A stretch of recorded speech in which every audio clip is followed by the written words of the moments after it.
President Joe Biden declared the Democratic Party had a strong night. Republicans did not achieve the wave election that many had predicted, but who will control the House and Senate hinges on a handful of tight races. President Joe Biden made his first public comments on the outcome of the midterm elections. He declared that his Democratic Party had a strong night. And we lost fewer seats in the House of Representatives than any Democratic president's first midterm election in the last 40 years. And we had the best midterm for governors since 1986. Still, the president acknowledged that voters are frustrated with record inflation, crime, and other issues.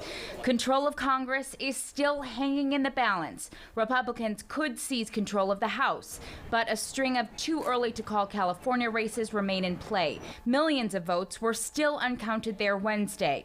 In the Senate, votes are still being tallied in the key states of Arizona and Nevada. Democrats were able to flip Pennsylvania's highly competitive Senate seat. John Fetterman beat out Republican challenger Dr. Mehmet Oz.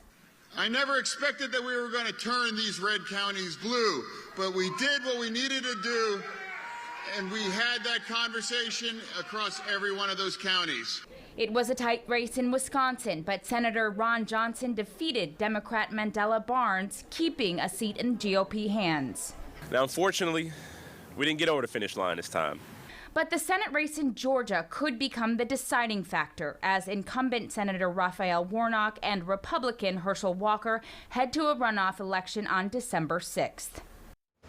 The outcome of races for House and Senate will determine the future of President Biden's agenda, whether or not the president plans to run again. Today, he said he will, but pointed to early 2023 for an official decision. Live in the newsroom, Shannon, Halligan, WGN News.